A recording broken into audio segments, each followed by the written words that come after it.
السلام علیکم ورحمۃ اللہ وبرکاتہ۔ بھائیوں بہنوں، دوستوں، بزرگوں، عزیزوں، رب کریم نے اپنے فضل، کرم، انعام اور احسان سے ہم سب کو رمضان المبارک کا قیمتی مہینہ عنایت فرمایا، اور اس کی عطا کردہ توفیق سے جو کچھ ہم سے بن سکا ہم نے عبادتوں کی کوشش کی۔ رب کریم اس کو اپنی بارگاہ میں شرف قبول بخشے۔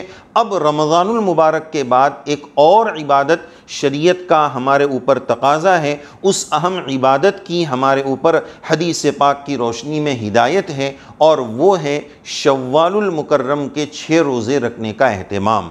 اس 6 روزے کا حکم یہ ہے کہ اس کو رکھنا مستحب ہے، اور اس کا ثبوت حدیث پاک سے موجود ہے۔ مسلم شریف کی روایت میں موجود ہے، ابو ایوب الانصاری رضی اللہ عنہ کی روایت ہے، اور روایت کا نمبر 1164 ہے۔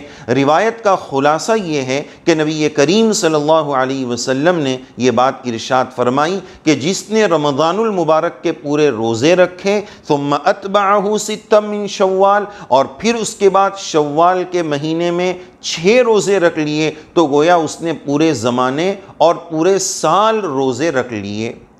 حساب بالکل کلیئر ہے کہ 29 یا 30 روزے رکھیں گے تو 300 روزوں کا ثواب مل جائے گا۔ من جاء بالحسنہ فلہ 10 امثالہا، تو 1 پر 10، تو اس طرح 29 یا 30 پر رب کریم 300 روزوں کا ثواب عنایت فرماتے ہیں۔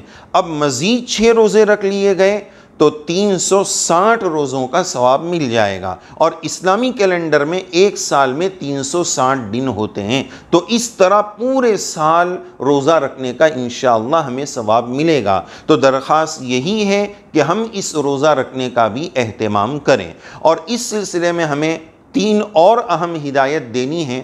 پہلی بات اس کی طرف توجہ دلانی ہے کہ یہ 6 روزے عید کے اگلے روز سے رکھنا کوئی ضروری نہیں ہے۔ اتبعہ 6 من شوال، پورے شوال کے 29-30 دنوں میں پہلا دن چھوڑ کر اگلے 29 یا 28 دنوں میں کبھی بھی یہ 6 روزے رکھے جا سکتے ہیں۔ شریعت کتنی آسان ہے، دین کتنا آسان ہے، اللہ تبارک و تعالیٰ نے انسانی مزاج کی کتنی رعایت فرمائی کہ یہ عید کا دن خوشی کا ہے، اور یہ بات طے ہے کہ اب شادی شدہ لوگ، خاص طور پر نئے شادی شدہ لوگ ساسو ماں کے یہاں دوسرے دن دعوت میں جانے والے ہیں، کوئی گھومنے جانے والا ہے، کوئی پکنک کرنے والا ہے، تو اس میں شریعت نے یہ سہولت رکھ دی کہ پورے شوال میں یہ 6 روزے کبھی بھی رکھے جا سکتے ہیں۔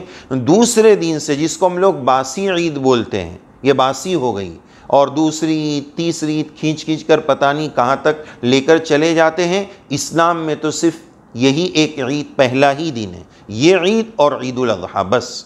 تو بہرحال 6 روزے دوسرے دن سے رکھنا کوئی ضروری نہیں ہے، پورے مہینے میں کبھی بھی رکھ سکتے ہیں۔ نمبر 2، 6 روزے کنٹینیو رکھنا ضروری نہیں ہے، 2 رکھ لیے، پھر 2 رکھ لیے، پھر 1 رکھ لیا، اس طرح پورے مہینے میں کاٹ کر بھی 6 روزے رکھے جا سکتے ہیں۔ تیسری اور آخری بات اس سلسلے میں یہ کرنی ہے کہ بعض لوگوں کو یہ دیکھا کہ جب یہ 6 روزے پورے ہو جاتے ہیں نا، تو وہ ایک عید اور مناتے ہیں، اس دن پھر وہ پھر سے شیر خورما بناتے ہیں۔ شیر خورما بناؤ، جو بنانا ہے بنا لیجئے، لیکن اس 6 روزے کے بعد اسلامی اور شرعی اعتبار سے کوئی عید نہیں ہے، اس کا خیال رکھنا بھی ضروری ہے۔ تو درخواست یہ ہے کہ اس مستحب پر بھی ہم عمل کرنے کی کوشش کریں۔ اللہ تعالیٰ توفیق عمل سے نوازے، آمین یا رب العالمین۔